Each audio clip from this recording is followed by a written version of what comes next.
Manners, respect. Manners, respect. Manners, respect. Nuff, nuff, nuff.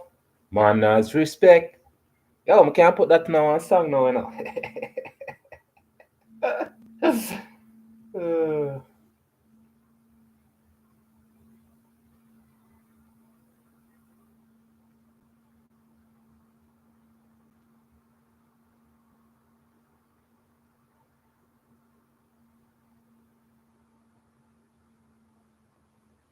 People,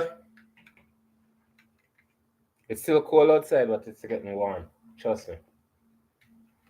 But it's still hot in here. It's always hot in here.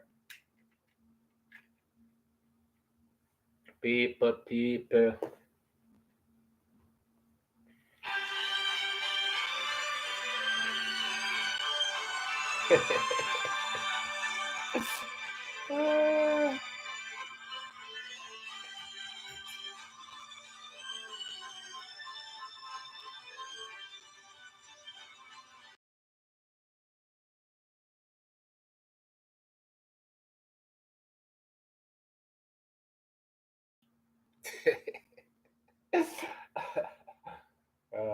That is so funny. People, me telling us every time I'm doing a live, people, I always have to have an interruption. Does that mean that I'm not doing anything good? Or does it mean that I'm doing something good? I don't know, people. I just have to say, it's like, that's the weirdest thing. Because usually the people that want to call me are the people that must say them subscribe. Right?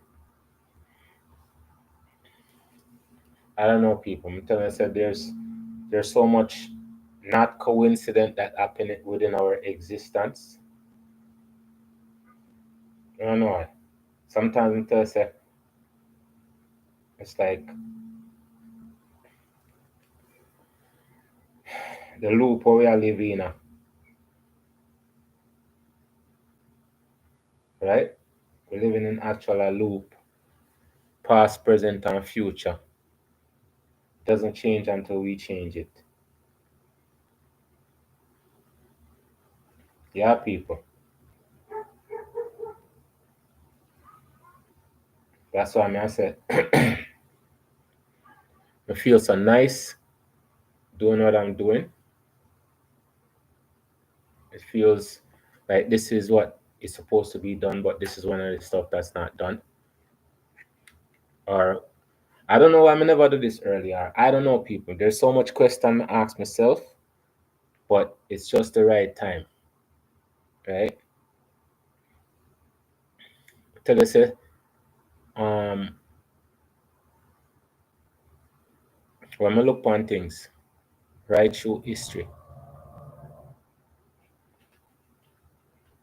anything we want, we always have to fight for.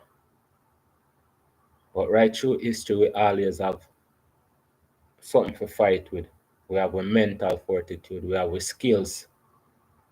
We have with skin. Everything about us, within us, makes us prepare for betterment. But I get to understand that a lot of people don't want to change, Enough people don't want to change. It doesn't matter what skin them in, they don't want to change. And we talk about that yesterday when the man said, Abraham Torre is a criminal. There's lots and lots and lots and lots of those people. That's why I'm saying in anything where you do, you have to have like-minded people. People with thoughts where match your movements. People with thoughts that match your movement. Because if them thoughts don't match your movement, them not gonna support you. They're not. I'm say I thank the people them who comment on my videos them on Miss Black, Miss White. And the funny thing about it, People me always get more support from woman than from man. That's why I say how me can hate woman. How me can oh, people but tell us that it's a sad male object, where hate woman and don't enjoy the greatness of woman, Come tell us say all of them the whole months, they're so people right through with history, not even a month, right through with history. So much great female born within this skin. And in other skins too. But within our skin, we have so much heroines, heroes, sheroes, people who represent themselves, Angie Stone and all the rest of them with such dignity.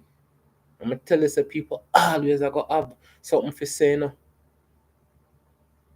always are gonna have people, critics, crusty critics, critters, creatures. That's the only thing that critics do. So when the man I say, um, it's critics are good. Good for what? That me no agree with. If you can have something good for say, don't say nothing. If you can uplift a person or help out a person, me not see why. Literal why for you. Question mark then. Okay? I don't see question mark.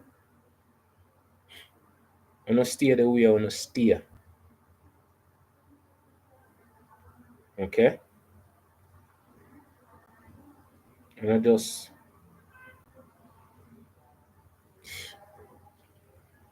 vile.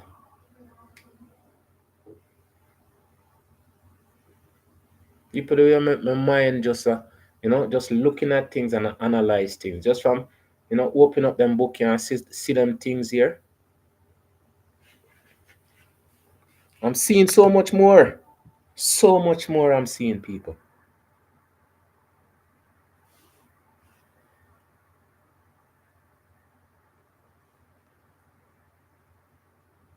Me I see humanity. I'm seeing humanity, and it's either humanity or inhumane. Inhumane or humanity. And them are a lot of inhumane people out there.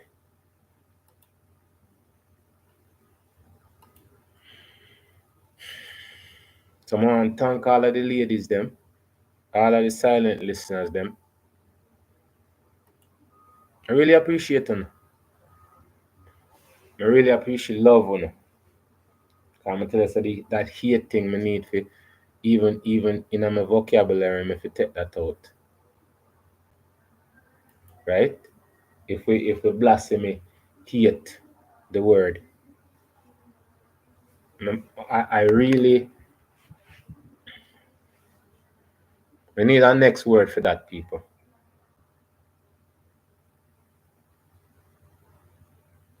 My heart warmed by you guys encouragement. That too long? Ah, people. I need to take out that word out of my brain. Appreciate and like me no know them put them two words there together. You see me I talk about manners, respect, people. Me no know what them put certain words. It's just more confusing than anything. Appreciate love. Much better. I appreciate love the things them, the encouragement when we get and all of them things. About people me are telling us that I'm having so much fun going through this. And the memory is just becoming part of my memory, because it's blue year. I know my memory is gonna be full up of myself. My past, present, and future. So when I forward again, and it's gonna be requested that I not be baptized. That's gonna be one of my requirements for my next lifetime. I don't want nobody baptize me. You understand? I'm telling you, say in this lifetime, there are certain rituals that we do that curses us and put us behind. You understand? Certain things what we do, I tell us that we curse each other every day. In the language that we speak, this is not our language, first of all. So it's gonna be complicated. I remember earlier the professor said that in our language we could say so much different things. We can be so descriptive, right? But in the English language, it's like back backwards, backbush, pretty much to the people them who actually speak so much different dialects, languages, communications. English is so backwards. It not fitting or nothing. It just fit to be abusive and disrespectful. That are the younger thing the English language good for, cause that's why the first thing they tell you in a in a in a English a swear word. Everybody know the swear word them. I am learning so much and I'm so happy. Like I'm telling you, so when you listen for something and you can't hear that thing, that you have to create that. I said that before. I said, look, if you want good music, why don't you create a company and have some artists and have certain stipulation for these artists for you to promote these artists. So if me have a restaurant and I want chefs, these are the requirements that I want chefs because I want the authentic way of cooking. I want older heads, chefs who are in the business for a long time. But say, oh, it's time for me to teach now or retire because at the same time you're in any field and there's levels to this people. When you're in a certain industry, the skills where you learn it's not supposed to die. Scientists, they're supposed to have like junior scientists. It's just like everything. The art form of our art, our ability, it's not supposed to die. The carvers them have a place at Jamaica where them have them carvers, they are carve out some. I'm telling you, said them people are supposed to have students. And look how much picnic there at Jamaica waste time and then things there. But no infrastructure no did if say, okay then put all of these heads in a school and open it up and you know subsidize these kids them learning and them things there. There is betterment. How me know say betterment there? Because every day I can get up and talk about Burkina Faso and Abraham Tory. Right? And not just me alone. Enough people are do it. Because them see greatness within somebody. And it's worth highlighting. This is why I said these things that I'm doing, I'm loving it so much because all of them things that needs highlighting. Why we low lighting everything else and making everybody feel so depressed? That's why I start delete some of the channel them off of my thing. And it becoming so refreshing because once you see a different point of view than just one point of view, right? It opens up your mind to creativity. It opens up your mind to more. And if you can't understand them things, you don't, this is not the place for you. That's why I say, once you start empty out the barrel, right? You're not gonna put nothing back in the barrel where you empty out. You want to put in new stuff, fresh stuff. And that's your mind. I tell you from January, free your mind. Once you free your mind, then you can organize it and start put the things them in there that needs to be in there. And that's something there. Right? There's something there. That's why I'm saying I'm not gonna have, and it's not about the thousands and thousands of followers. Because I'm tell you, say yesterday, I listened to the conversation and somebody come on the platform and then the host said, let me check out your profile. Let me see. Let me check your channel. Let me check your channel. Actually, I'm going to play that late, one next live, And the man say, you have 2 followers. You have 2 followers. You have nothing to say. So that may I try to show you. I reach out to many of these people, but many of these people is not gonna look on my channel. Me have 100 followers. Nobody know what you me say because it's not trending and it's not social media popular. But I know everybody life is supposed to be that way. I know everybody want them life that way. That's why I always choose my path different from everything else. I mean, I say my path better, but I said it's what I choose. So one of the things people myself highlight all of them great people within our history, right? And I said it. Actually, yesterday when I said it, that match I show you say, big up yourself, AI, because AI is always here. AI always are the first one there and the last one there, right? I'm gonna tell you yesterday when I talk about say, um, there's other culture, other people in other culture, right? Them help you right through history, right?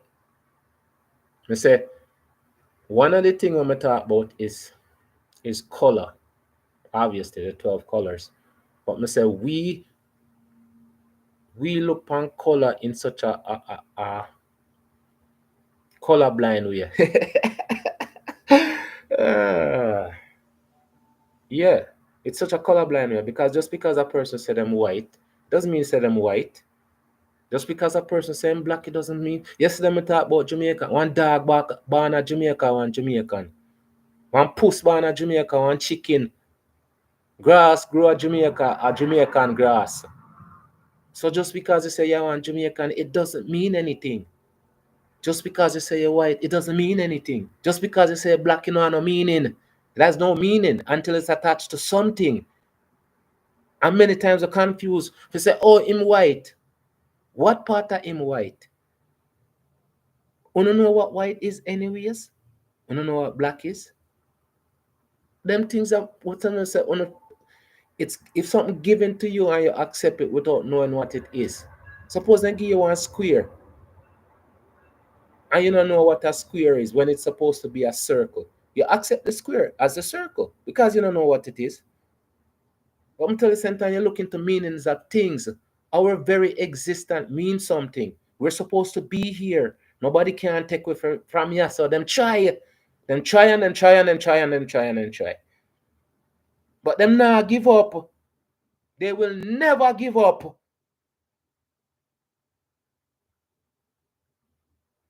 This is why I say we are not supposed to give up. We are supposed to carry on. Be unlimited. It's a requirement.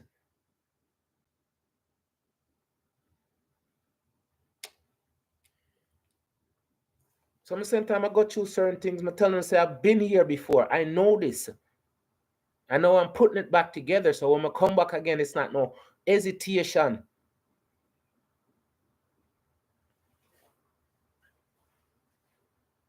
But first, I have to analyze everything and put everything in together. So when time I start write the book them and put the book them together, it's either I'm dead before the book them right or other people write the book them because the journey is not supposed to be ending with one person dying.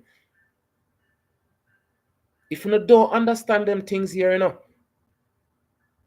this is why we're failing.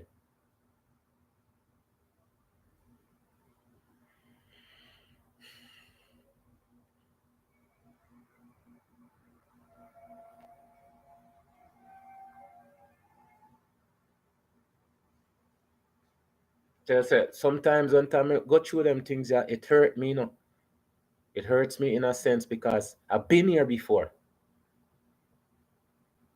The people them I'm tell, when no I'm tell them some day before. I've been here before. I've been here before. I've been on this earth before. This is why I know it's the loop. This is why I know it's the loop. The loop, the loop, the loop, scoop. Because before I put everything together, but me tell you, so when I have document everything, I may lose all the documentation them. And the funny thing about it is, I find out, I tell the people, say, you see the breadcrumbs that we didn't leave before.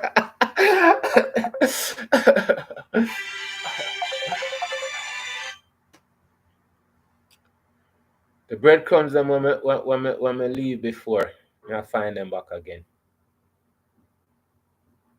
Because me leave breadcrumbs on this earth, people. And I see them when I find certain things.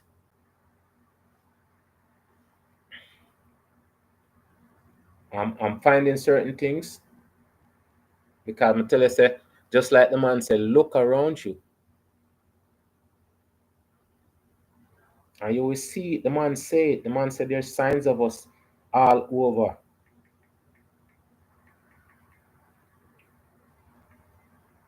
But we are not paying attention to the signs because we're too busy in our entertainment. Right? We're too busy with entertainment. So when I say people,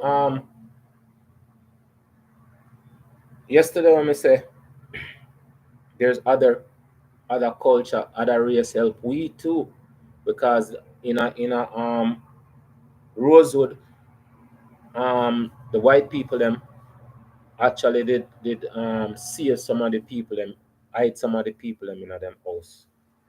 So it's never just we alone stand by ourselves. And even some of our own people themselves we out to anyways, right? Like-minded people. And understand what that mean? I wonder if you understand what that mean. Like-minded people, that means that uno not go agree with everything, but uno I go agree to make things happen, right? So when we talk about that yesterday, people, and this morning is like my program come to me and say, okay, here you go. This is what you're supposed to be on today. I'm tell you, say it's what I'm going with, right? It's what I'm going with. It me can If it's flowing in the right direction, why would I want to change it? So this is one of the story of one of the people them from the past, right? This man is Mr. Orange. But again, right, it's the action where you carry out makes you the type of person you are, right? And some people are courageous in any color, any race. When I say equal rights and justice for all, those people who fight for those things, those are humans. And I know everybody on earth are human. The story I'm gonna talk about are the brother where I walk around with the woman and in our pocket. And the brother will draw the devil sign upon him forehead and I eat people. Those things are happening now. 2025. Those things are happening. So them have people upon this earth that are not human. That's number one. I'm not forgetting on my mind.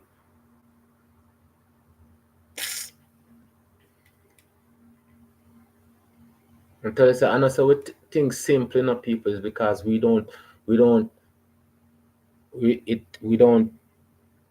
understand it.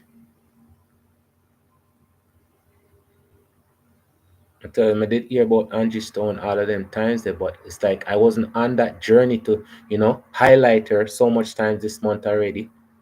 And I can highlight her 6 or 7, 8, 9, 10 times for the month. But there's so much to us. It's hard for me to stay focused on one person or one topic, like one person. Because the greatness of us is so in depth. We deep. This is why them have to study we all the time. But we don't study with self. Nobody sits down and understand them things. Yeah, this is what everybody's supposed to be doing. If you have a YouTube channel, you're supposed to invite me in and we pick one great person and we talk about that. Then you come on my channel, we do the same thing. The algorithm is just have to push out this because this is what it's getting. It's like a baby. When you feed a baby, they have no choice but to take where you feed them. When they get bigger, I don't like this, I don't like that. But when they have no choice, once we start creating content and shove it down, AI short, AI is gonna have to push it out, give it more content for we for realize our history, shove it in our face, international shove entertainment down people throat. So this man, I tell you say he's Mr. Orange, right? But there's so much complexity to this man. You know, just have to listen because when time I listen to him story, I say it warm my heart because it takes something. It takes something within a person for them to be human. It takes something in a person to be human. It takes nothing, no, absolutely nothing in a person to be inhuman.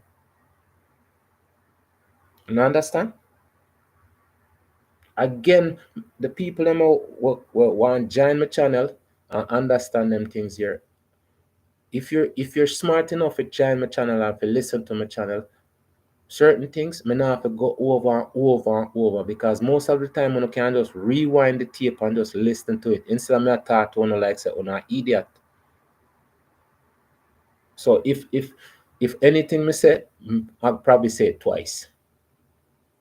Because if you rewind it, you can listen to it, what, at 6, 8, 20, 40 times. So sometimes it's not necessary if you just stress the same thing and rub it in on your face like say on an idiot. That just make me want to fast forward the tape or the video. So this man, Mr. People, he was his name Thaddeus, oh okay, Thaddeus Stevens, Thaddeus Stevens, and it's the white man erased from helping black people, right? I'm telling you, said there's so much people that was part of the movement. It wasn't just a black movement; it was a united movement. So as we proceed, people. Thaddeus Stevens, Jim. Help me out. No, I know the name for some reason, but I don't know who it is. He was one of the most well-known Americans to the common man, and then sort of fell into a state of being unknown. I remember very faintly and mostly the fact that our church would every year on his birthday would have a pilgrimage and walk from the church down to his gravesite to pay tribute to him and honor to him for his views and what he's done for African Americans and others. Oh, absolutely. People don't know who he is. And that's the big question, why?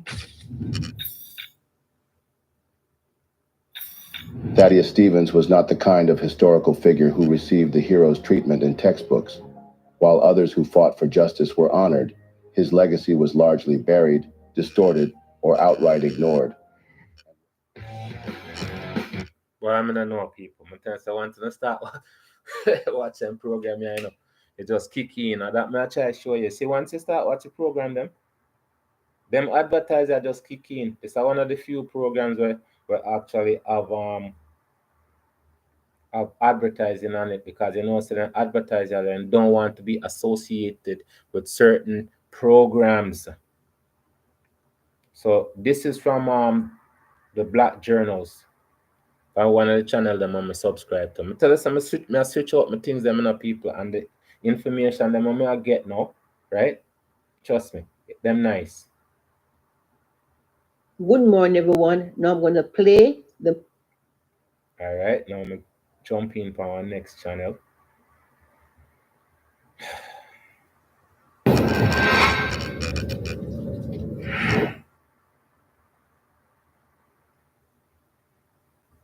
Okay. Here, on his birthday, would have a pilgrimage, Jenkins and others. Thaddeus Stevens was not the kind of historical figure who received the hero's treatment in textbooks. While others who fought for justice were honored, his legacy was largely buried, distorted, or outright ignored. And why? Because he was a white man who dedicated his career to fighting for Black Americans at a time when even so-called progressives had their limits.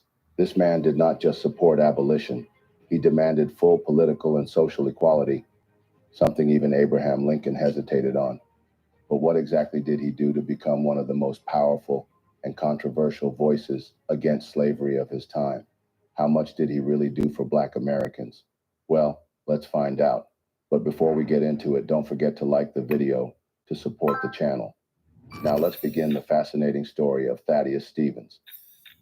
Thaddeus Stevens wasn't born into privilege, and that defined everything about him. Born on April 4th, 1792 in Danville, Vermont, he was the second of 4 sons. His father, Joshua Stevens, was a shoemaker who struggled to provide for the family, especially after abandoning them when Thaddeus was still a child. His mother, Sarah Stevens, took over the responsibility of raising her sons, determined that they would receive an education, even though money was scarce. From the beginning, Stevens faced obstacles that could have easily derailed him. He was born with a clubfoot, a condition that was more than just a physical disability in his time, but also a social marker. Back then, disabilities were often seen as signs of weakness or even divine punishment, and children like Stevens were frequently mocked. The shame was something he carried, but Past, present. I'm telling the people, me not see how you picking on a person who have a disability is a good thing, or how you feel. Like me tell you, say a person will feel all them feel. Me tell you, when me see them things upon when them a take advantage of the people them, right? With limitation. Like me can't comprehend that, you know. So a person are gonna take advantage of a person just because them have some limitation. And the limitation is not created by them. Right?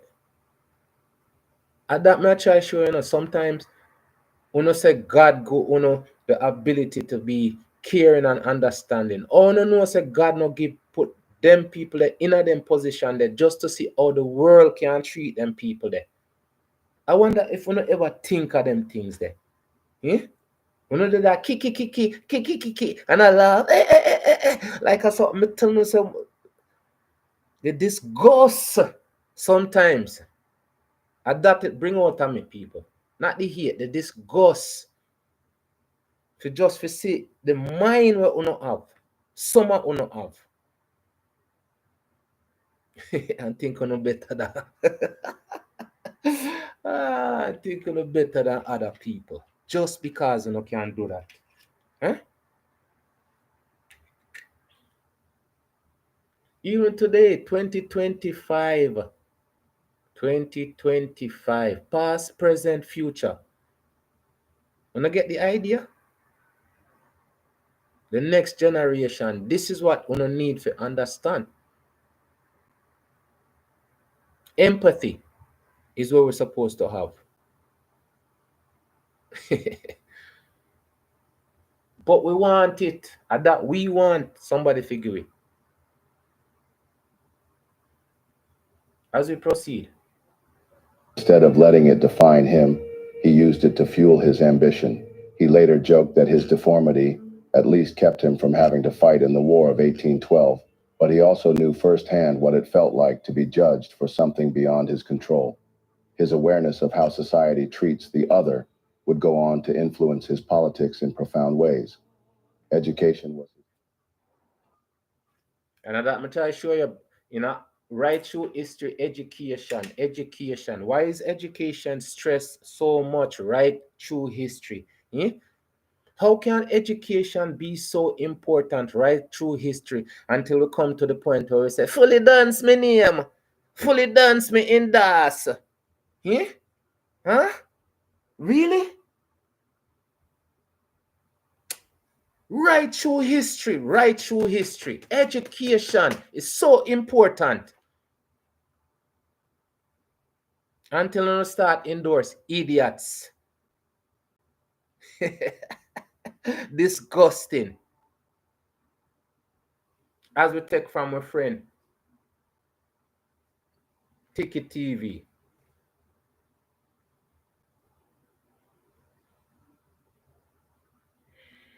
Out of poverty, he moved to York, Pennsylvania, where he ways. Education was his ticket out of poverty. He moved to York, Pennsylvania, where he studied under local attorney David Cassatt, a mentor who helped him pass the bar in 1816. Soon after, he settled in Gettysburg and opened his own practice. It didn't take long for him to gain a reputation as a fierce and capable lawyer, especially when it came to defending those who had little power. One of his earliest cases involved defending a farmer who had been imprisoned for debt and, in desperation, killed a constable trying to arrest him. Though the case was unsuccessful, it made clear that Stevens was willing to stand up for people society had cast aside, especially those crushed by unfair laws. Stevens took on cases for debtors, fought against landlords who exploited poor tenants, and defended accused criminals who had no other legal support. He was known for stepping in when people faced ruin, sometimes even purchasing foreclosed properties and returning them to struggling families, as he did for Mary Thompson, a widow on the verge of losing her home. He also built a reputation for defending fugitive slaves, often representing them in court against enslavers attempting to reclaim them. As early as the 1820s, he was offering free legal help to escapees, making sure they had someone on their side when slave catchers showed up in Pennsylvania. He knew what it felt like to be treated as lesser, and he had no patience for those who took advantage of the powerless. It was no surprise that this stance earned him just as many enemies as allies. He never quite fit in with the political elite, as he wasn't the type to play nice for the sake of popularity. If someone's actions were corrupt or immoral, he called them out, loudly. That attitude would define his entire career, especially when it came to his most controversial stance, his absolute belief in racial equality. Stevens was already showing signs of the radical thinking that would make him infamous. He became deeply involved in the anti-Mason movement, which also placed him in opposition to the popular Jacksonian Democrats. He was elected to the Pennsylvania House of Representatives on the anti-Mason ticket in 1833. While in office, he fiercely advocated for public education and the rights of minorities, including Native Americans, Mormons, Seventh-day Adventists, and Jews. In 1835, he took things a step further by controversially subpoenaing leading state politicians and interrogating them about their Freemason affiliations, a move that ultimately cost him his seat in 1836. Despite the setback, Stevens remained active in state politics. He was a delegate to the Pennsylvania Constitutional Convention in 1837, where he took a firm stand against the proposed Constitution because it restricted voting rights to white freemen. This provision stripped Black Pennsylvanians of the right to vote, and Stevens was the only delegate who refused to sign the final document because of this clause. His actions made him one of the few white politicians to take a firm stand in defense of Black suffrage at a time when even many abolitionists weren't advocating for full citizenship rights. Some may wonder why a white man took up this fight so fiercely. The truth is, Stevens understood what it meant to be pushed to the margins of society. Growing up poor with a disability, he had experienced what it was like to be treated as lesser. But instead of becoming bitter, he made it his life's work to challenge. You see, people, that's one of the things I say. We can't get bitter about the situation. We have to get better. We have to learn from the situation.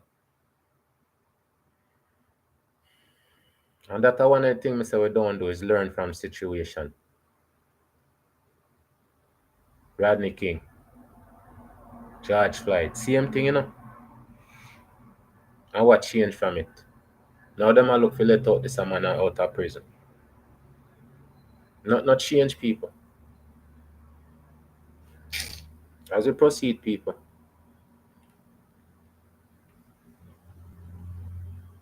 He made it his life's work to challenge those who thrived on inequality. By the time he entered Congress, Stevens had already established himself as a force to be reckoned with, but the battles he had fought up to that point were nothing compared to the ones ahead. When Thaddeus Stevens arrived in Congress in 1849, the country was teetering on the edge of crisis. The issue of slavery had become impossible to ignore, yet most politicians were desperate to avoid an all-out confrontation. Compromises had become the backbone of American politics, allowing slavery to persist while keeping the nation from fracturing. Stevens wanted no part of that. His views were seen as extreme, even by those who were supposed to be his allies. He openly declared that slavery was a monstrous evil that had to be destroyed, not managed. While others tried to frame abolition as an economic or political issue, Stevens saw it for what it was, a moral crime. He didn't sugarcoat his words. He didn't try to make his stance more palatable for those who wanted to maintain peace between North and South. He called out the hypocrisy of those who claimed to value liberty while allowing millions to remain in chains. Naturally, this made him a target. Southern politicians despised him. Senator John C. Calhoun of South Carolina, an absolute defender of slavery, who famously described it as a positive good, viewed Stevens as a dangerous radical. Pro-slavery lawmakers Robert Toombs and Howell Cobb of Georgia, who would later join the Confederacy, also saw him as an enemy to their way of life. And they weren't wrong. He was. But his refusal to compromise also made him unpopular among many Northerners who preferred gradual change, or more often, no change at all. His own party, the Whigs, was full of moderates who wanted to appease both sides. They saw Stevens as a problem, someone who disrupted the delicate balance that kept the country from descending into war. But Stevens didn't care. He had spent his whole life standing up to those who thought power should come before principle. His opposition to slavery extended even into his personal life. In downtown Lancaster, Pennsylvania, his residence became a station on the Underground Railroad, where he and Lydia Hamilton Smith sheltered enslaved people escaping to freedom. Lydia was a mixed-race woman who served. Choose from a range of code-free. You see, even a mixed race woman in the fight, people. And that I'm telling you, said there's so much different people that contributed to our history, right? It wasn't just a strictly a black and white thing, you know. It was an ethical thing, pretty much, right? Because him said principle over power, and that's how it's supposed to be, you know. In time, them prime when them these people go in power, right?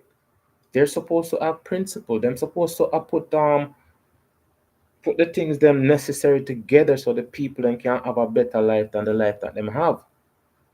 But again, that's not the practice nowadays. Past, present, and future. As we proceed, people. Woman who served Stevens as his housekeeper, property manager, and trusted confidant. Together, they turned Stevens' law office into a gathering place for abolitionists and provided financial and legal support to those who risked their lives to help others escape. Beyond Lancaster, Stevens used his Caledonia Iron Works in Franklin County as another avenue for resistance. He discreetly employed black workers seeking freedom, providing them with wages and a measure of safety in defiance of pro-slavery laws. The ironworks foreman was also an active conductor on the Underground Railroad, helping guide freedom seekers to safer territories while blending the... Okay, and you see, even for the Underground Railroad, it's still connected to this year, because these people were helping. But again, the Underground Railroad, we only get one part of the story over this, all right? I'm not telling us that people, everything is so connected as we proceed. Into the workforce. This involvement is confirmed by both historical testimony and modern archaeology. In 1848, a formerly enslaved man named Oliver Cromwell Kelly wrote in his autobiography that he had taken refuge in Stevens' home while escaping from Maryland. He described how Stevens personally assisted him and his companions, recalling the congressman's exact words, "Just before you get into the village, ask for Daniel Gibbons and give him this note." Kelly's firsthand account provided historians with valuable evidence of the secret network that operated through Lancaster and confirmed Stevens' direct involvement in aiding freedom seekers. For years, much of what was known about Stevens' Underground Railroad activities came from written testimony like Kelly's, passed down through historical records and oral histories. But more than a century later, physical evidence emerged that further supported these accounts. In 2003, archaeologists excavating the grounds of Thaddeus Stevens' former home and law office made a remarkable discovery beneath the courtyard. Led by Professors James Dell and Marianne Levine, the team unearthed an empty brick-lined water cistern dating to the mid-1800s. The cistern was located behind the house, between Stevens' property and an adjacent building, and showed signs of unusual modification. Notably, researchers found a patched hole in the cistern wall that once connected through a makeshift tunnel into the basement of the neighboring saloon. These findings led archaeologists to theorize that the structure had been used as an emergency hiding place for freedom seekers on the Underground Railroad. If slave catchers or law officers came searching, fugitives could be ushered through the indoor tunnel into the concealed chamber, where they could remain hidden and shielded from danger. Unfortunately, this danger only intensified in 1850, when Congress passed the Fugitive Slave Act, a law that forced Northerners to return escaped slaves to their owners. Stevens was furious. He defied the law at every opportunity and continued supporting efforts to help runaways find safety in Canada. He used his legal expertise to protect those accused of being fugitives, knowing full well that the law was designed to punish them, not give them a fair trial. His defiance put him in direct conflict with President Millard Fillmore, who strictly enforced the Fugitive Slave Act, and with Southern politician James Mason. Millard Fillmore.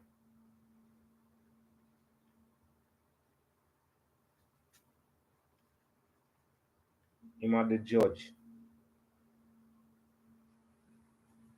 And James Mason was, him are probably like the county people. I'm telling you, say all of them connection are connected for real, you know. Right?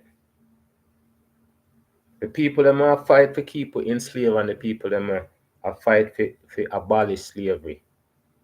And if you follow it, you still are gonna find it up to today. The people them are the on the side there. I bet you are gonna find them on the side there. And the people them on the side there, I bet you we are gonna find them. Because eventually we are gonna put them things together, you know, people. As we proceed, people, what I may have them name because I tell you that the name is gonna come up back again somewhere along. As we proceed. One of its biggest supporters. Meanwhile, in the North, pro-slavery Democrats Franklin Pierce and James Buchanan branded him as a troublemaker who was dividing the country.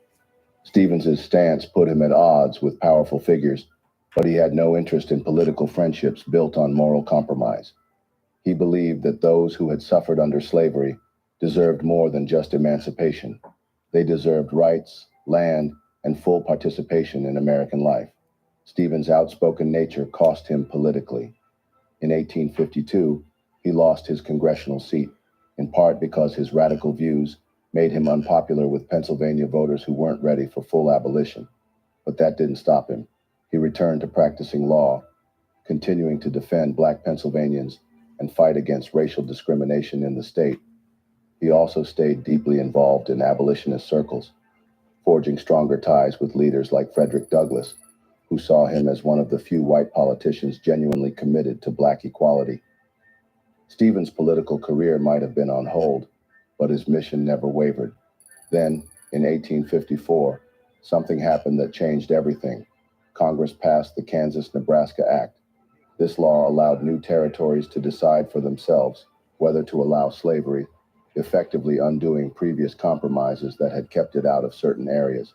The move outraged abolitionists, and it led to the creation of a new political force, the Republican Party. Stevens saw an opportunity. He joined the Republicans, not because he believed in their moderate stance, but because they were the only party with a real chance of stopping slavery's expansion. In 1858, he was elected back into Congress, this time as a Republican. But he made it clear from the beginning that he wasn't there to play politics. Yo, straight up, people. This one is, the man born April, you know. The truth. The truth, the truth, the truth, the truth, the truth.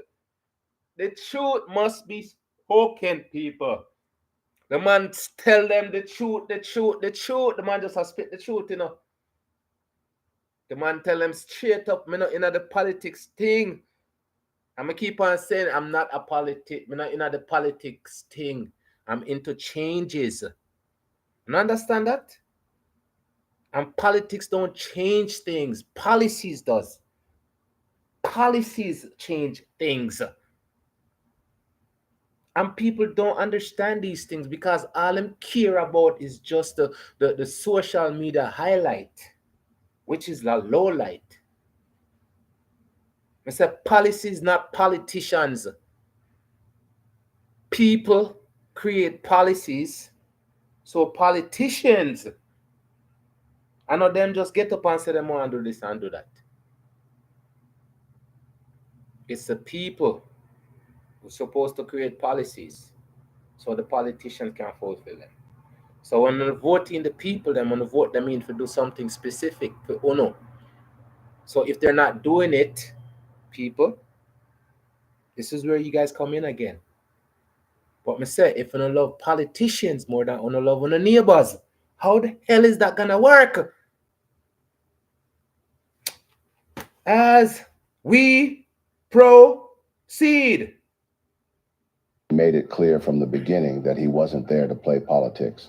He was there to finish what he started. By now, the country was heading toward war, and Stevens had no illusions about what was coming. While others still hoped for another compromise to keep the Union together, he knew that slavery would never end without a fight, and if war was the only way to destroy it, so be it. He had been waiting for this moment his entire life. When the Civil War began in 1861, many in Washington saw it as a conflict to preserve the Union, not a fight to end slavery. President Abraham Lincoln himself reassured the border states that he had no intention of interfering with slavery where it already existed. To most in government, keeping the country together mattered more than addressing the root cause of its division. But Thaddeus Stevens had no patience for that kind of thinking. He saw the war as a chance to dismantle the system of slavery once and for all. From the very beginning, Stevens made it clear that reunion without emancipation was meaningless. He argued that Reunion without emancipation? Reunion without emancipation. So I think this is when I'm supposed to end the war. People, some of them things I'm telling you, say it's not totally clear to me because I'm telling you, say I'm learning as I go along, right? So all of them things are, I have to ask question to find the answers, so I'm not confused. And that's why I'm say these things can't happen in 5 minutes or no 6 minutes. That's not what it's about. It's about understanding. So when you understand, then we can move on to the next chapter or the next page. So I like to thank the people them say, boy, you program them longy.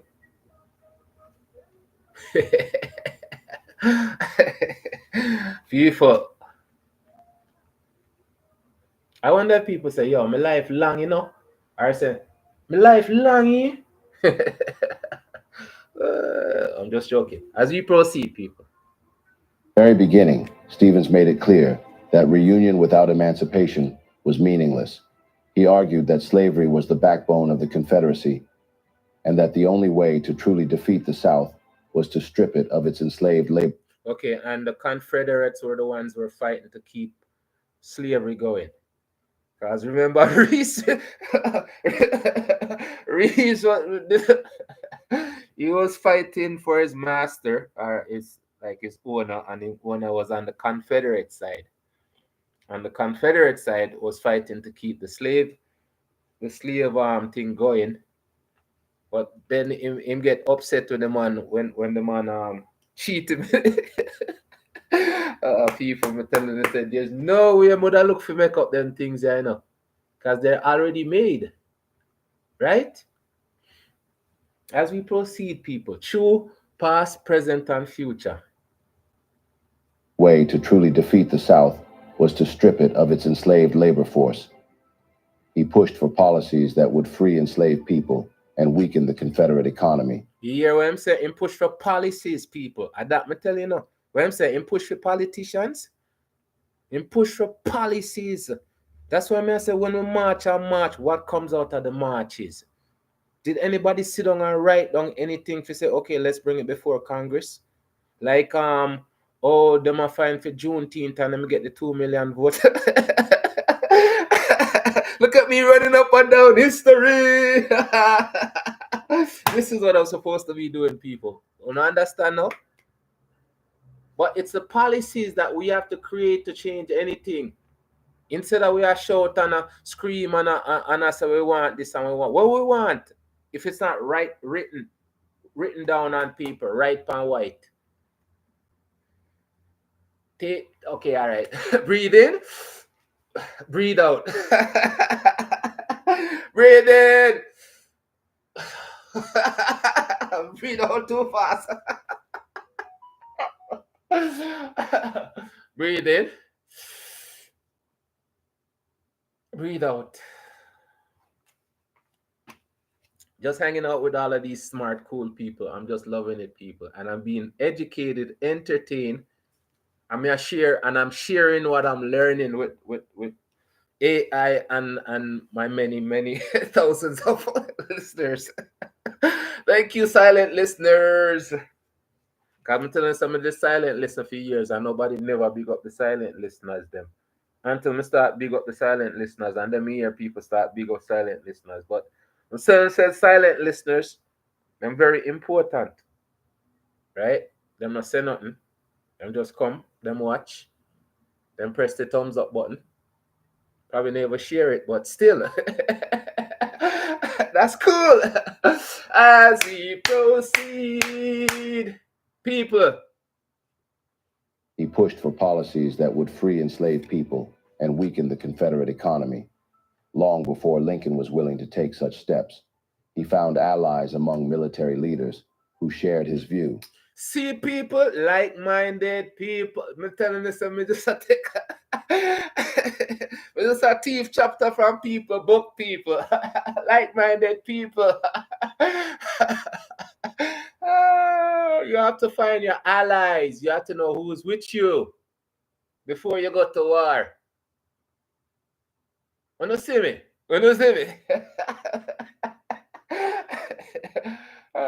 Capiche? Yes? No? That me used to look on the platform too. Ask yes? No? Do you agree? Do you disagree? You know what I'm saying? You know what I'm saying? People used to have fun on the platform, I tell you.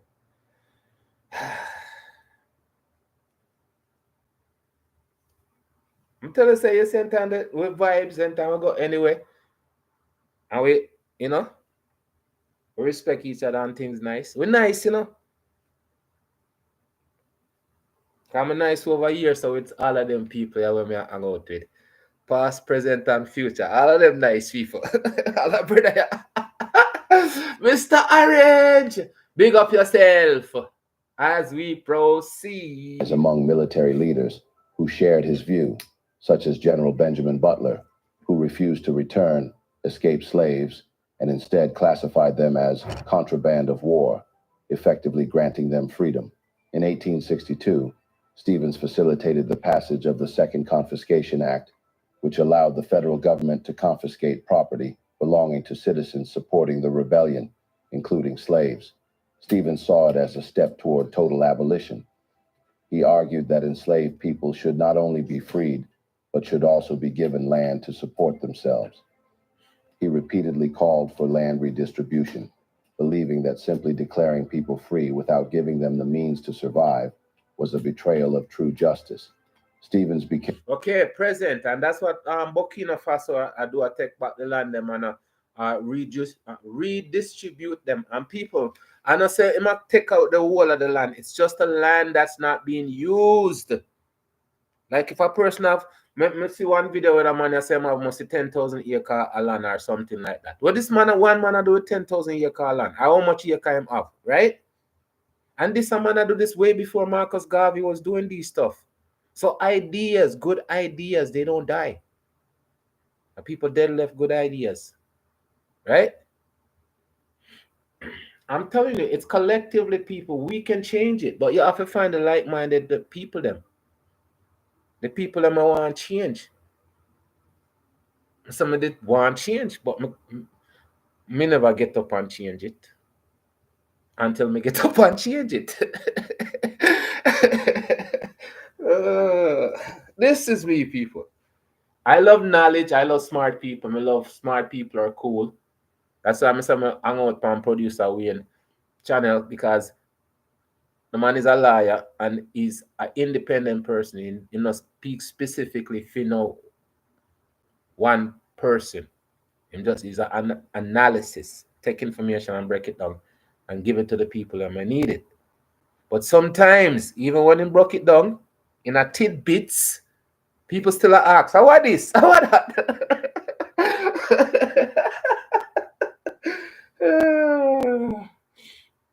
The same thing with Ticket TV. He takes the information, he breaks it down, right? It gives it to you in tidbits. The same thing. People come, yo, man, you capping.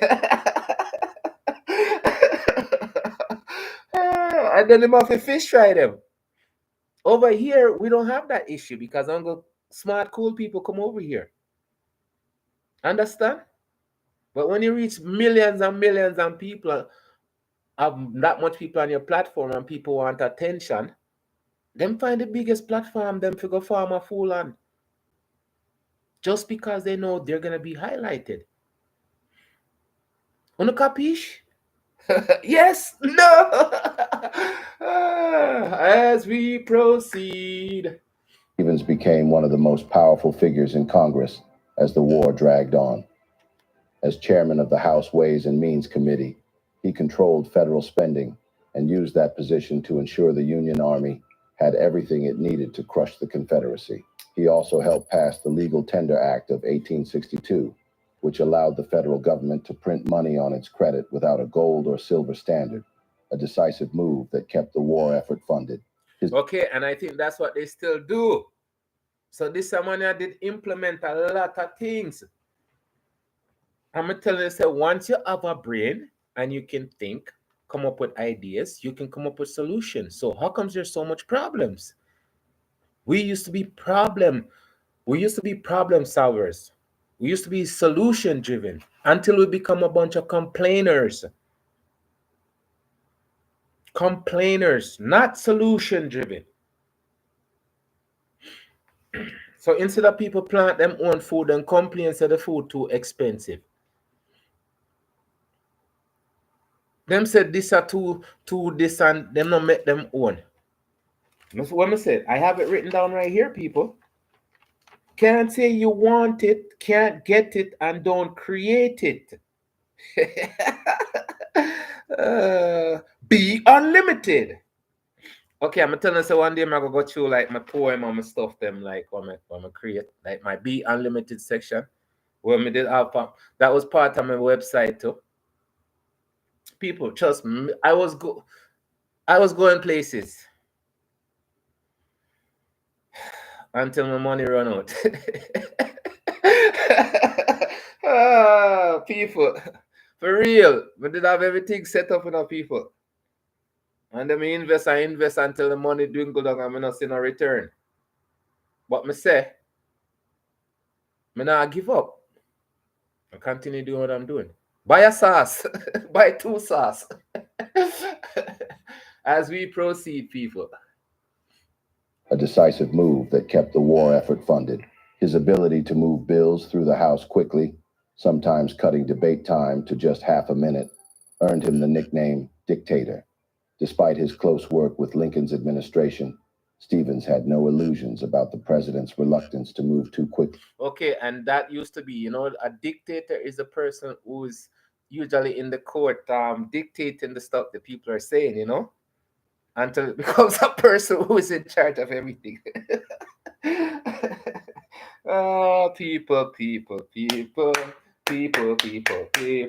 Yeah, we history is it's a rich people.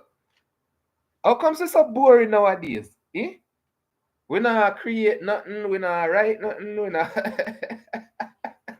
ah, people, we did great before. What happened? Society caught up to us. And then we started speaking and spoken in, and then all of a sudden we get modernized. Then we have technology, and then we got technologically advanced.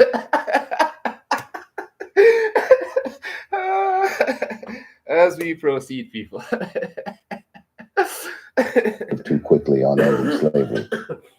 He respected Lincoln's leadership, but he also knew the president remained politically cautious. That's why, when Lincoln issued the Emancipation Proclamation in 1863, Stevens welcomed it but made it clear that it didn't go far enough. The proclamation only freed enslaved people in Confederate-held territories, leaving those in Union-controlled areas still in bondage. Okay, and you see, this a man even know. At that much I show you, when people understand certain things, they wash. Oh, I mean, the glass over part, it no work, right? Cause it's true. If you're gonna say only in these territories is free, that's not freedom for everybody. I am loving this, people. I am loving this, as we proceed, people, as we proceed. Those in Union-controlled areas still in bondage. Stevens saw this as a compromise designed to weaken the South without angering Northern moderates. He wasn't satisfied. For him, nothing short of a constitutional amendment banning slavery everywhere in the country would be enough. Yes, that's the solution. You see what I'm talking about? And it could be like when I said, these people, they can write these stuff. They can write these stuff with a pen and a paper, then can create anything. So why is it not being created? Huh? As a famous little YouTuber say, it's either them want do it, it's either them can do it, or them no want do it.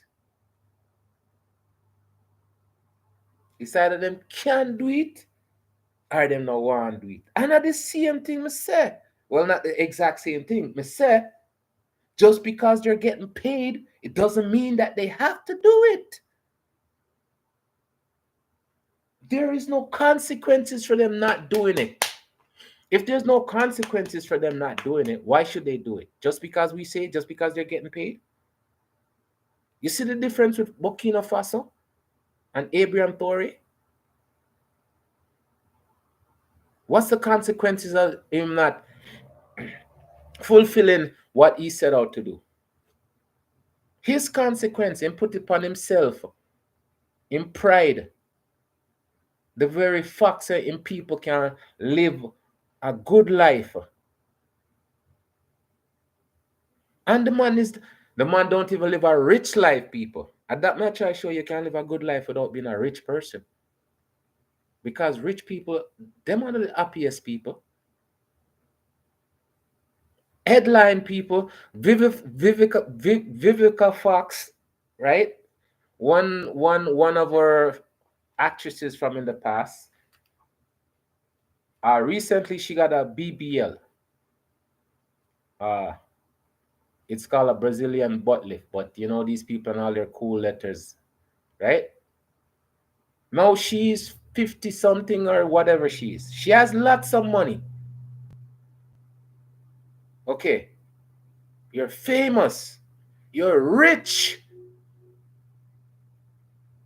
Why would you want to do that? I would just ask. And the answer is probably just because I can. Okay. Okay. I'm just saying, if you're happy with yourself, love yourself enough, would you need to do that? What's the purpose? I don't recommend it when you're 20, because I say you are you. That's why I say, even if you change your body structure, right? To feel. It's a feeling. Is it gonna change who you are?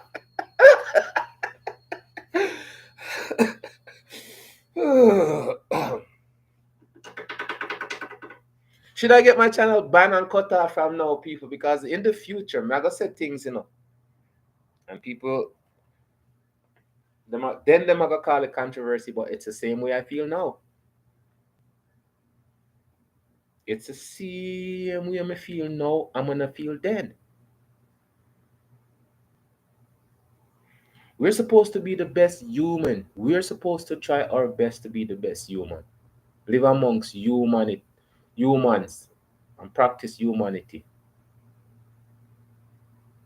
There's one thing that we have, that it doesn't matter how them create AI to make AI feminine, masculine, everything else. Put in one beating heart in a AI. AI will never be us. AI will never be us. And we could never be AI in the sense of how AI is. I wonder if you don't understand them things, that people. I'm going to tell you, when we're in a school, right?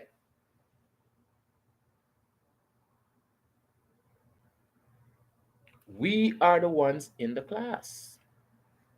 So if we're the ones in the class, we're learning, understanding, educating, teaching. So if we're in a class, do we understand this?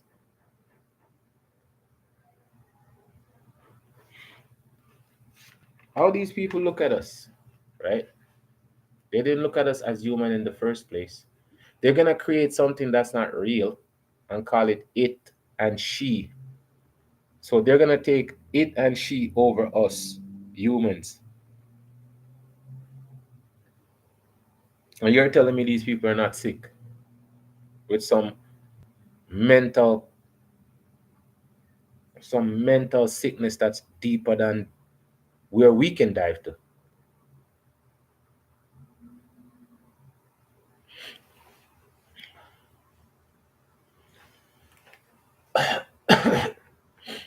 Respect to the man, because I'm telling you, say, just because he didn't conform to society, this is why them say them don't want to erase him out of history.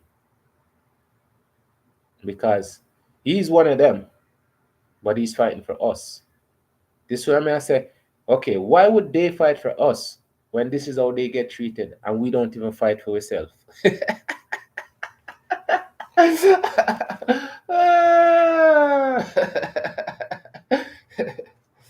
So this man can get alienated. This man can lose all him fortune. Man can lose all him life. All of them something there.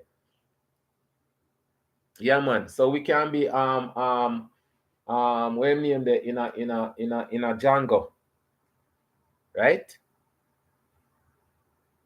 Yeah, people. That makes sense. That makes absolutely sense. As we proceed, people. And so Stevens continued to fight to ensure that all freed Black Americans would have rights, land, and education, even when many in his own party thought that was too extreme. That's too extreme. That would be equal rights and justice for all. That would be equal rights and justice for all. Remember, Donald Trump said him gonna make what name there? Martin Luther King dream come true. Shovel in one burning building. 2025, past, present, and future, people. I'm loving class. Because when I did younger, I used to skip school enough. But I was not dummy. I mean, I was not a genius. I don't know one bag of name off of my last name. But there's so much things I've done in my life to show that I'm not an idiot. I would never bleach my skin. That's number one. You could never hate woman. That's number two. I mean, could never, ever hate myself enough to go box up a next person. Understand? I totally believe in self-defense. Self-defense all the way. That's why I say if me living at them sundown town, well, if me going at them sundown town there, fully loaded. Black Panther fully loaded. And that's one of the things. Fully disarmed. Right? Fully disarmed. That's why criminal record for the next generation is very important for you not to have. Understand? Criminal record is a tag. It's like the mark of the beast. Once you get a criminal record, it stops you from certain part of society. You understand? And a gun license is very important. And you must always be weapon up, protection up. And if you send on a picnic at the gun range, so they know if you fire gun, hang a gun, broke down gun, not in the illegal way, people. Not in the illegal way, in the legal way. Right? Go to the guns, angle gun, put up gun in the safe place, in our safe. Again, gun is just a tool like money. Right? If you squander money, the same way you're going to squander life with a gun. But I totally believe in having weapon in the house. People, what me say?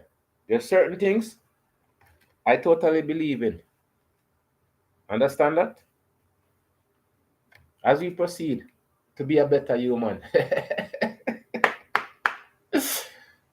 When many in his own party thought that was too extreme. Too extreme! His biggest fight during the war came in 1865, when Congress debated what would become the 13th Amendment. By then, Lincoln had finally come around to the idea that slavery had to be abolished completely.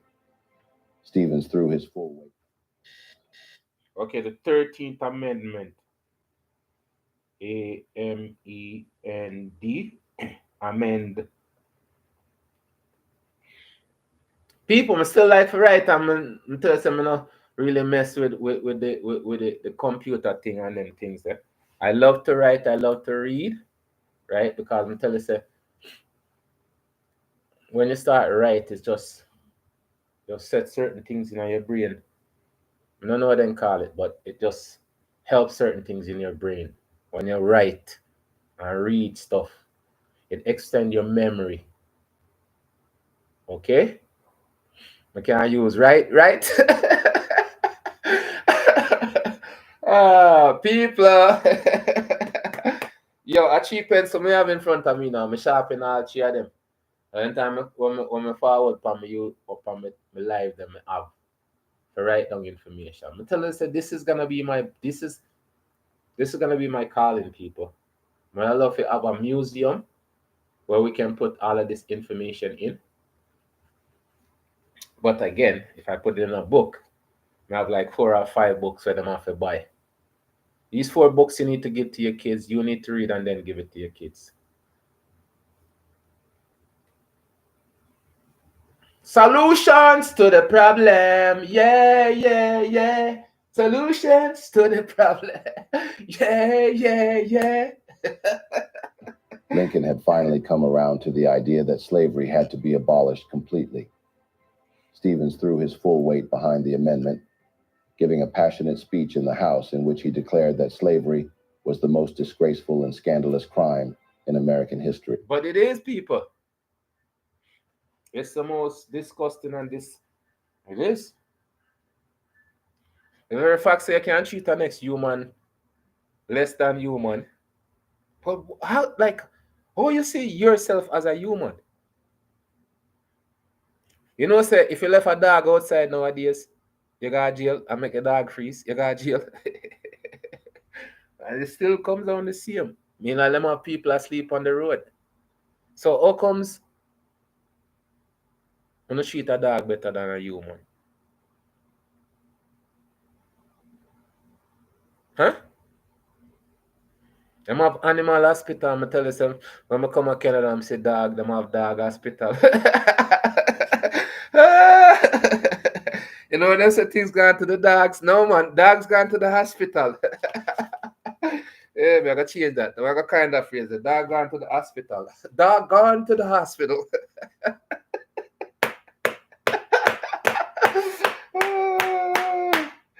Sorry, people. Sorry.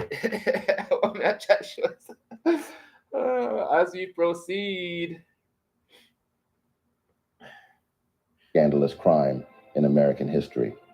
He saw the vote as a test of whether the nation was truly ready to embrace justice. When the amendment passed, he considered it a victory, but only the first step. Stevens wanted to rebuild the country in a way that corrected the injustices of the past. He had no interest in letting former slave owners regain power under a different name, and he wasn't about to let the South off easy. He believed the government had an obligation to actively help freed Black Americans, not just abandon them to navigate a hostile world alone. So as the war came to an end, Stevens was already thinking about what came next. With the Civil War over, many in Washington were eager to move on. The Confederacy had been defeated, slavery had been abolished, and the Union was preserved. For some politicians, that was enough, but not for Thaddeus Stevens. Stevens didn't just want the South to return to the Union. He wanted to remake it entirely. He believed that allowing former Confederate leaders to regain political power would undo everything the war had accomplished. Many of his colleagues hoped to take a lenient approach, welcoming Southern states back with minimal punishment. Stevens, however, argued that the South should be treated as a conquered territory and rebuilt under new rules that protected the rights of Black Americans. At the center of his vision was the idea of land redistribution. Stevens proposed that and that's one of the key things, you see, because land distribution wasn't given. This is how we're in the situation where we're in even today, you know. We don't own nowhere. We don't have nothing. Even the farmers, them, some of the Black owned farmers, them in the states, we own them farm for all long, them still get fight now. I'm going to highlight some of them things that people, there's so much things, I tell you, so we can create content on and put out, you know. Good stuff, positive stuff, helpful stuff. Instead of just the entertainment and the mix up, how is that gonna help us? Or you know wanna help us? Buy a sauce. As we proceed. Proposed that land owned by former Confederates should be seized by the federal government and divided among formerly enslaved people. Okay, and that was strong. I said take some of it and split it up. I mean, you're not gonna take the whole of it. If these things were done, I tell you, they would have been in a better position now. The ones who want to be in a better position, because it's not like say some Africans are not in a good position. When I say some of them athletes and stuff like that, them have money, them buy them out tight. But it not change because if they never have the money, they wouldn't be in a different situation. That's why I'm saying time I see them people with so much money. How comes them not come together and create like what is supposed to be done? But then I realize it, I guess before them reach the money stage, them have to sign a contract or something to say the money that you get is not your money. We're just lending it to you, and you're gonna end up dead broke.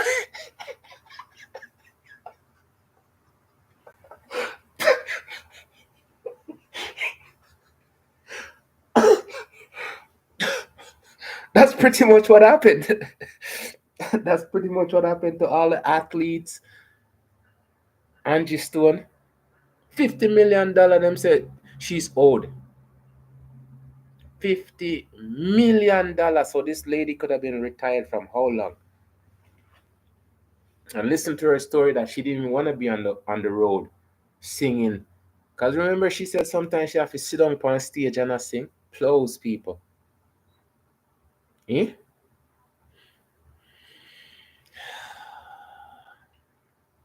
Yeah, people. We're old.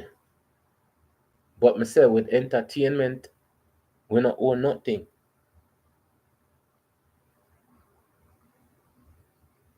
As we proceed, Would be seized by the federal government and divided among formerly enslaved people.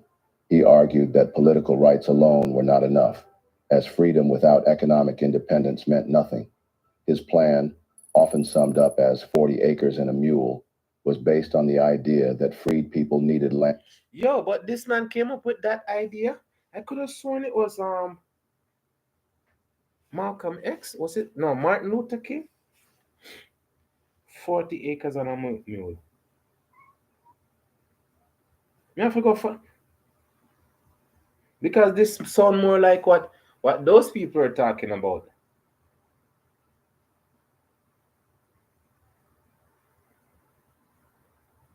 So this a man come up with the kind that they phrase back then. But this a man was a real white man for real, you know. He was a real Mr. White, because this is what it's supposed to be. Equal rights and justice for all. So when you say a white person, it's like a nickname. Understand? A Jamaican is just a nickname, because it's not like say them live up to what it's supposed to represent. Wow, 40 acres and a mule. I'm gonna tell you, say, if that was given to the American people, it was given, but it was taken back under our necks. I can't say it wasn't given. It was given, but it was taken back under our necks. I think when the Jim Crow law came in, and all of them things that people, want to highlight all of them things, because we hear about these things, but it's not like we ever dive into these things, right? As we proceed, people. Based on the idea that freed people needed land to sustain themselves rather than being forced into exploitative labor arrangements with their former enslavers. And that no make no sense. Exactly. And that me tell you, say, with this minimum wage same thing. And Joseph Patterson talk about that too. He talk about, well, he did I try explain it to some people, but some people couldn't comprehend. So if you take away the minimum wage, they can give you anything. No, they can't give you anything. Certain job deserve a certain amount of money, right? And if you have the skill for that job, you can demand, request or demand, or whatever it is, your rate. But once them have the minimum wage, it's set. It can't move. So them say, well, we don't care. We are give you minimum wage. We could have give you 50 cents, but minimum wage today, so we can't give you nothing less than that. Yeah, but it's supposed to be more than that.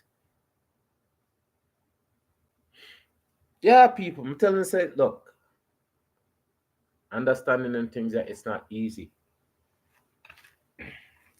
That's why you have to ask enough questions and research for yourself. Tell someone want to find out where all of them patterns that they know. All of those patterns. Who own all of those patterns? But all of them people that invent now. Past, present, and future people. As we proceed. Labor arrangements with their former enslavers. The phrase itself came from Special Field Order Number 15, issued by Union General William Tecumseh Sherman in 1865, which briefly granted small plots of confiscated Southern land to freed families. Stevens wanted to expand that concept into law, ensuring that Black Americans would have the resources to build new lives. This idea was radical, even for many abolitionists. Some saw it as a dangerous attack on property rights. Others feared it would make reconciliation with the South impossible. But Stevens didn't care about appeasing former slave owners. He pointed out the hypocrisy of those who had no problem confiscating land from Native Americans, but balked at doing the same to traders who had waged war against the United States. Despite his efforts, the land redistribution plan was blocked. You see? It's okay for them to do it, you know. It's okay for them to do it. I always say that. What they do, we can't do. All the Indian them story. Them Indian the story is sad, you know. Man, Indian people just show them love. And give the people them blanket with thing the chicken pox. Wicked, you know. And people that wicked, straight from hell, you know. And go soulless people can't stay so.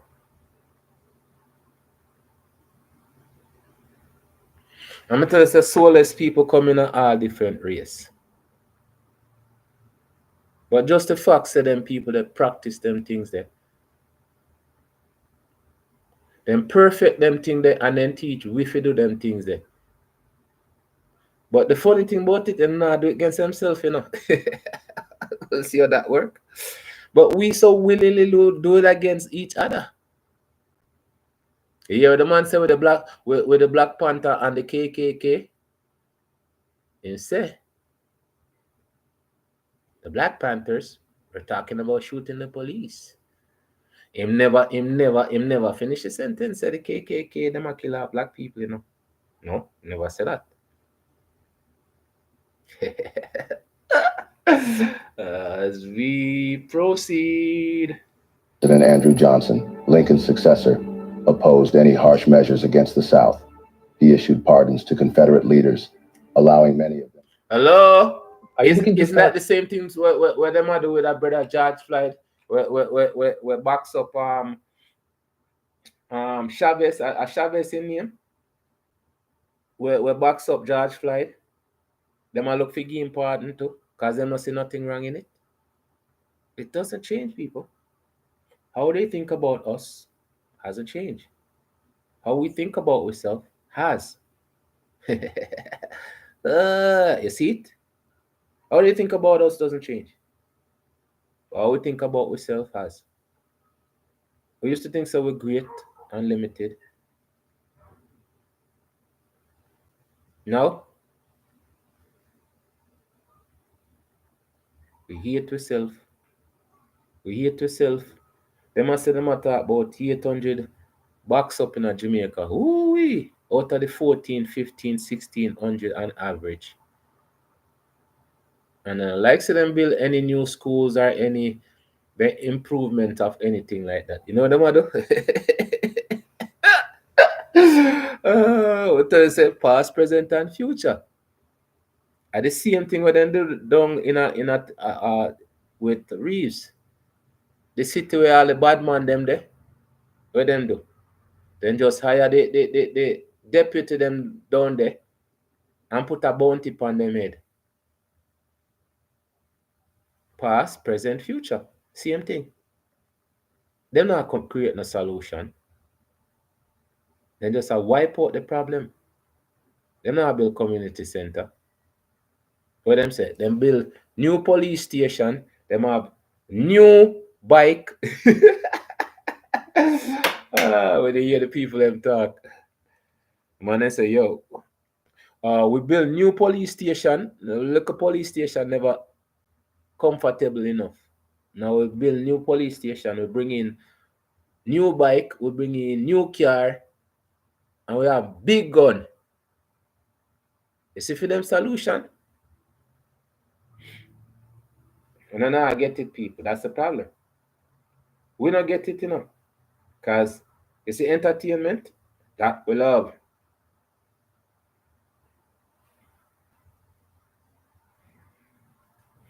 That we love, people. Entertainment, not growth, education. Confederate leaders, allowing many of them to return to power almost immediately. Southern state governments, once back in control, began passing black codes, laws designed to keep freedmen in a state of semi-slavery by restricting their rights and forcing them into labor contracts. Stevens was furious. He had warned that without federal intervention, white Southerners would find ways to maintain racial oppression. Determined not to let Reconstruction become a betrayal, Stevens worked alongside Charles Sumner and other Republicans to draft the 14th Amendment, which granted citizenship and equal protection under the law to all persons born in the United States. He saw this as a way to ensure that the rights of Black Americans would be protected at the national level beyond the reach of Southern lawmakers. But even within his own party, he faced resistance. Many moderate Republicans supported basic civil rights, but resisted full racial equality. Stevens... You see? You know, the also I think them people are still I tell the people, a politician them, you know. The same politician of them people I love today. The same politician them make them laws here, you know, people. Them people I love them people there. I hate we. Because if you love them people, you can't love we. There's no loving two of us. Because them people, we're totally different. Me see the woman, me tell you say, yo, some evil go on now, you know.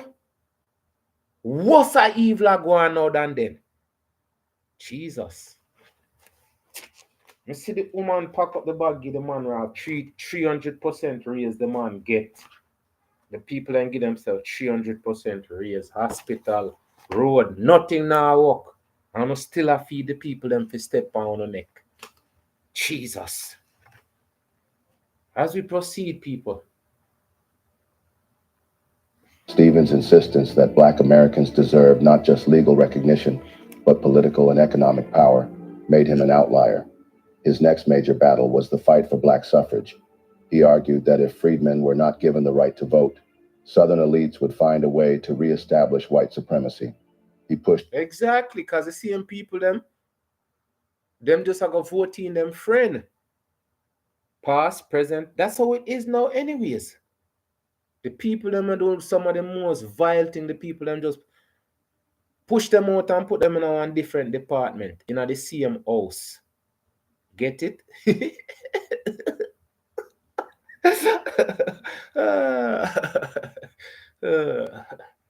the same house. So how one can say these people love one? What kind of violent, disgusting things one can say? These people have no love. Other than money, they have no love.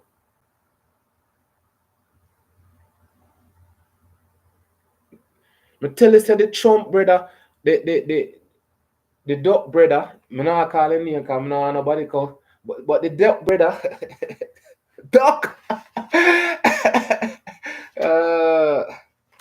The man say he might go take away all island visa from people who are back or roll with Cuba. And we talk about Cuba already, right? People them have doctors, educated, even though them have embargo or sanction. People, I'm telling you, them things are tough, you know.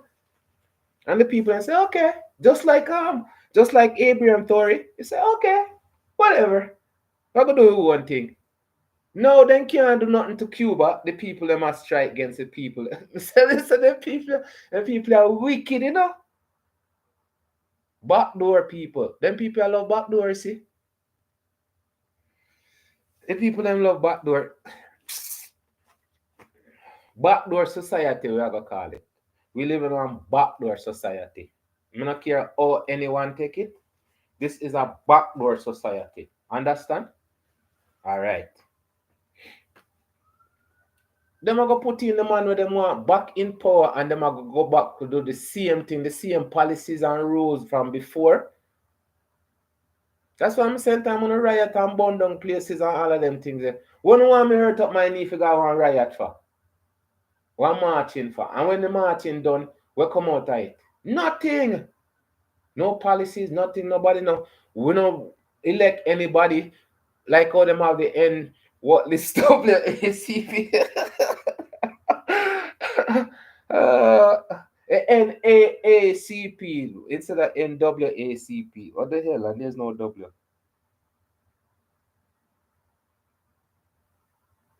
People, I'm telling you some of the things. It's so funny. It's so joke. A pure madness. A pure madness. And people will say, yeah, let's go. It's happened before. It's happening again. And who knows? It's probably gonna happen again.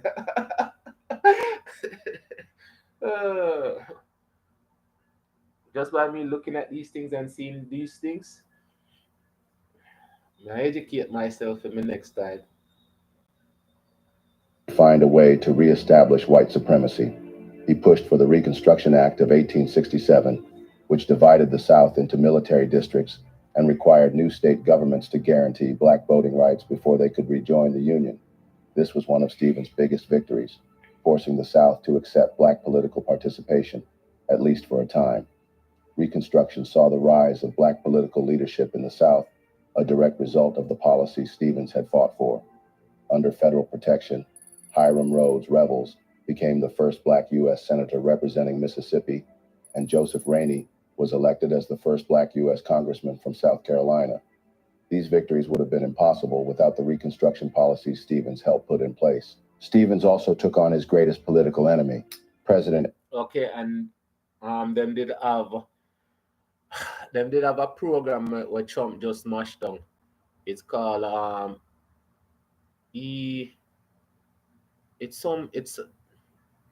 they have a program where him just cancel. It's like an equity program where implement like I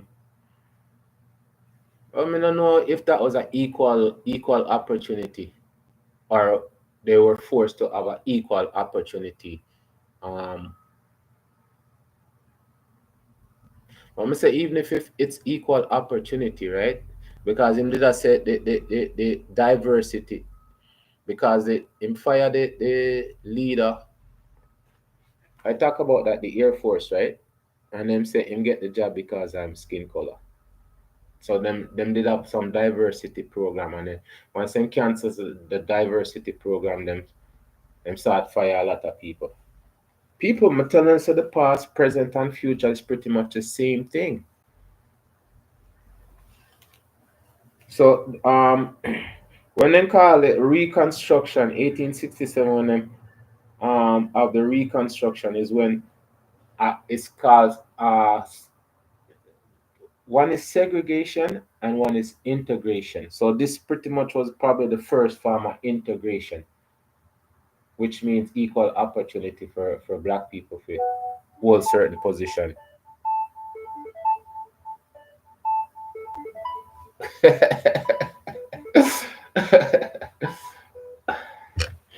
Political enemy, President Andrew Johnson. Furious over Johnson's obstruction of Reconstruction, Stevens led the charge to impeach him, arguing that his defiance of congressional law was a direct threat to democracy. As one of the chief architects of Johnson's impeachment proceedings, Stevens pushed for his removal, delivering fiery speeches condemning the president's attempts to sabotage black rights.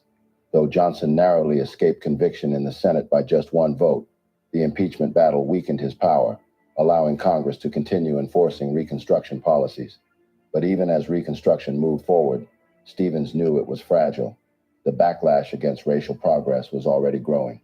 White supremacist groups like the Ku Klux Klan were terrorizing black communities. Northern politicians who had once supported Reconstruction were losing interest, and racist propaganda painted efforts like land redistribution as government overreach. So Stevens, even in old age, fought until the very end. By then, his body was failing, but his mind was as sharp as ever. He understood that without constant pressure, the victories of the war could be. More Lotto 649. Again, people, this man fought for the equal rights and justice for all. Right? I'm telling you, modern day people don't even fight for the rights for themselves. His mind was as sharp as ever. He understood that without constant pressure, the victories of the war could be undone. Unfortunately, His death came at a moment when his leadership was needed most, and without him, the cracks in Reconstruction would only grow wider. Thaddeus Stevens took his last breath on August 11, 1868, at the age of 76. He made one final statement in death. Instead of being buried in a prestigious, whites-only cemetery alongside other powerful politicians, he chose to be laid to rest in an integrated burial ground, the Shriner Concord Cemetery in Lancaster, Pennsylvania. His decision was a final act of defiance against a country still clinging to racial divisions. On his tombstone, he left behind words that summed up his life's work. I repose in this quiet and secluded spot, not from any natural preference for solitude, but finding other cemeteries limited as to race. By charter rules, I have chosen this that I might illustrate in my death the principles which I advocated through a long life, equality of man before his creator. But even as his body was laid to rest, his legacy was being buried in a different way. The Reconstruction movement he had shaped was already under attack, not just by former Confederates, but by Northern politicians who had once claimed to support it. President Andrew Johnson, whom Stevens had tried to remove from office, had spent years undermining Reconstruction, restoring power to Southern elites, and granting pardons to those who had fought to keep slavery alive. And after Stevens was gone, even many Republicans who had once stood beside him began distancing themselves from his vision. Within a few years, the federal government started withdrawing troops from the South, leaving Black Americans vulnerable to violence, voter suppression, and racial terror. The Ku Klux Klan and other white supremacist groups seized the opportunity to dismantle Black political power, using intimidation and bloodshed to undo everything Stevens had fought for. By 1877, when Reconstruction was officially abandoned in the Compromise of 1877, Stevens' worst fears had come true. With federal troops withdrawn, Southern states quickly passed Jim Crow laws, stripping Black citizens of their hard-won rights. The dream of an equal America that Stevens had fought for was undone by those who had once claimed to stand with him. And then came the historical revision. Stevens had never been a man who made compromises, and that made him an easy target for those who wanted to rewrite the past. His insistence on full Black citizenship, land redistribution, and the dismantling of white supremacy made him a controversial figure, even among abolitionists. As time passed, his memory was either twisted into something villainous or erased altogether. In the decades after his death, many Southern historians, eager to justify the dismantling of Reconstruction, painted Stevens as a vengeful radical who had sought to punish the South rather than rebuild it. The lost cause myth, a revisionist narrative promoted by former Confederates and their supporters, reframed the Civil War as a noble struggle for Southern independence rather than a fight to preserve slavery. It portrayed the Confederacy as a heroic underdog, downplayed the brutality of slavery, and cast Reconstruction as a period of Northern oppression. Within this framework, Stevens was depicted as a cruel tyrant, obsessed with humiliating white Southerners rather than pursuing justice. His name became synonymous with Northern aggression, despite the fact that his policies aimed to create a multiracial democracy. Hollywood took part in this distortion as well. The infamous 1915 film, The Birth of a Nation, portrayed a Stevens-like character as a villain, reinforcing racist narratives that Reconstruction had been a mistake and that white supremacy had been restored to the South. Later films like Tennessee Johnson in 1942 continued this portrayal, depicting Stevens as an unhinged radical obsessed with crushing the South. Meanwhile, mainstream history books either downplayed or ignored Stevens entirely. While figures like Abraham Lincoln were widely honored, Stevens was pushed to the margins. His vision had been too radical, too disruptive. He was a man who fought for true racial equality, something America was still unwilling to embrace at the time. And so, as the country moved forward, his name faded from the pages of history. Even in his home state of Pennsylvania, recognition of his work was largely absent. Years turned into decades, during which Stevens remained little more than a footnote in history books. But as America continued to grapple with the very issues Stevens fought for, his legacy was no longer so easy to ignore.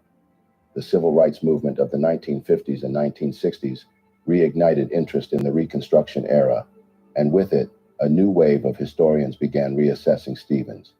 W.E.B. Du Bois had already challenged the racist Reconstruction narrative in Black Reconstruction in America in 1935, and later scholars like Kenneth Stamp and Eric Foner further dismantled the myths that had buried Stevens' contributions. By the 1960s, even President John F. Kennedy admitted that his Harvard professors had misled him about Reconstruction, saying, maybe Thaddeus Stevens had a good point. As new scholars restored Stevens' reputation, activists also began to reclaim his work. The principles he championed, full citizenship for Black Americans, economic opportunities beyond mere survival, and federal protections for civil rights, became central to the fight against segregation. The 14th and 15th Amendments, both of which Stevens had helped draft, later served as the legal backbone for the civil rights movement of the 20th century. When activists marched in the 1960s to end segregation and secure voting rights, they were fighting for the very same protections Stevens had demanded a century earlier.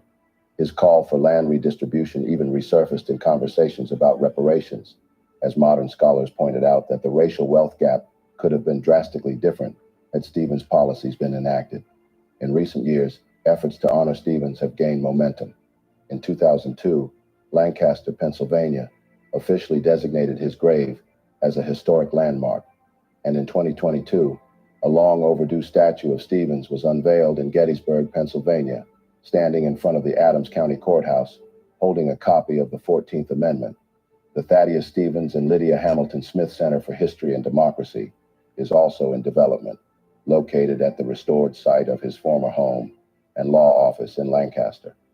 Set to open in early 2026, the center aims to educate visitors about Stevens' fight for racial justice and his role in the Underground Railroad. Meanwhile, the Thaddeus Stevens College of Technology, which was founded with funds from his estate, continues to... Wow, people. You see what I talk about? Past, present, future. Future, people. So, in 2026, they might open up. That is so amazing. And that I'm telling us, people, it's past, present, and future is so rich. It's amazing. So this money fight for equal rights and justice, right? As a human, people, as a human, you hear me I say?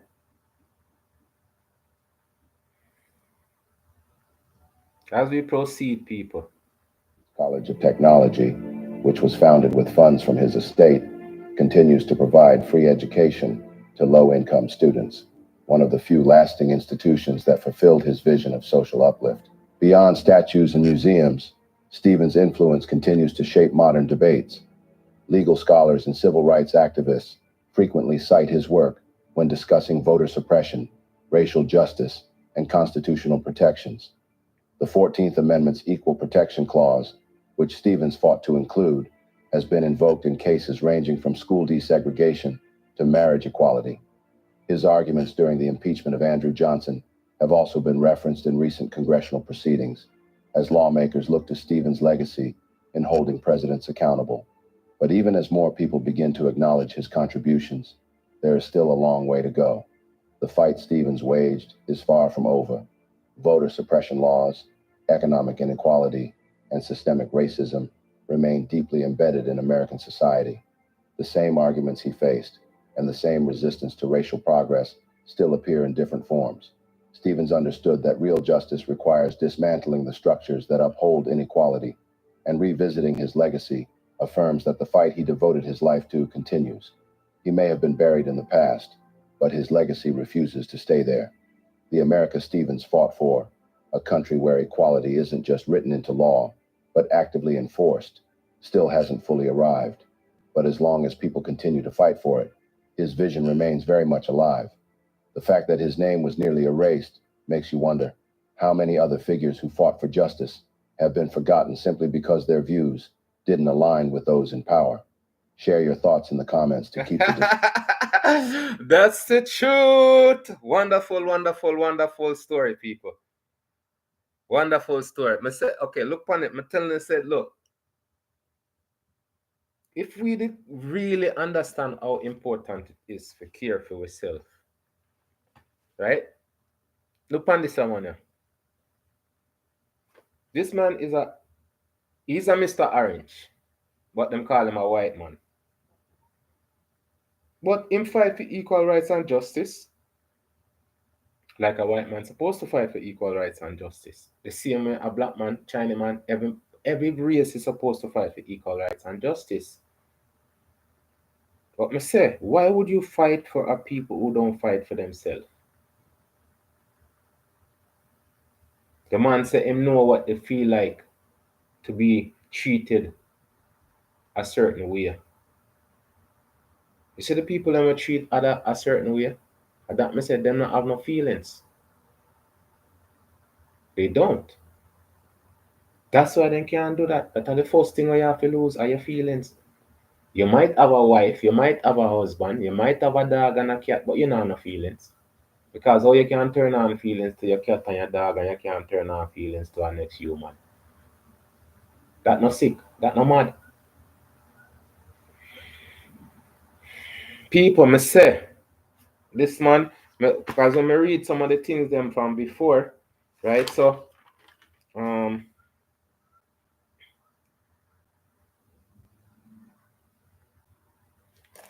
there's a movie, right, that they make about him, and it's called Lincoln. And it's Tommy Lee Jones, the star of it, and yeah, they make a movie about it, and Tommy Lee Jones and me have to go watch.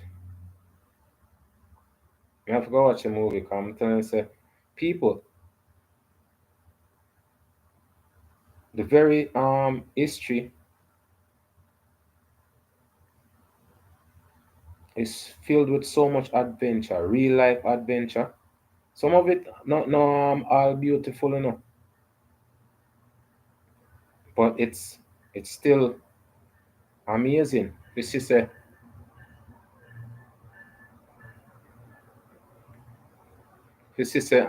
I didn't know who he was for real, but now I know about him. I can do a part two. Thaddeus Stevens, and there's also a next one, Charles Summer. And it's a black folks. You don't know who Thaddeus Stevens was? I didn't know who he was, but now I understand. Say him did a fight for black people long before Marcus Garvey and Martin Luther King, and him write the 13th and 14th Amendment.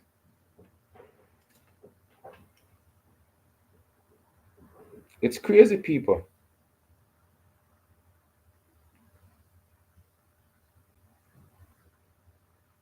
This man was before Malcolm X, Martin Luther King, them. And his rhetoric was pretty much the same thing.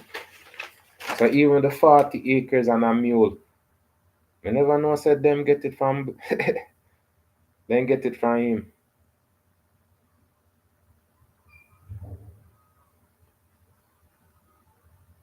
The story so rich, people, but the coming like say we don't want richness.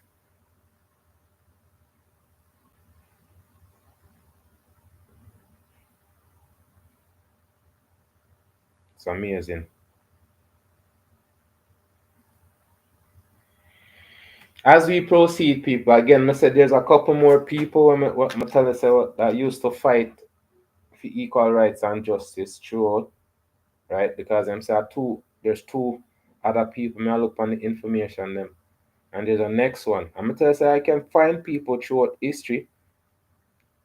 Charles Sumner, yeah, that's the next one. Charles Sumner. Did I write it down?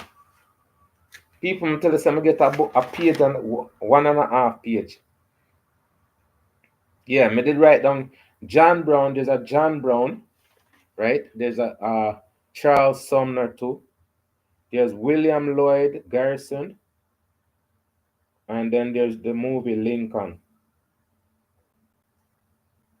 And the 22nd of March, 20 24 is when them unveil him statue. 22nd of March, people.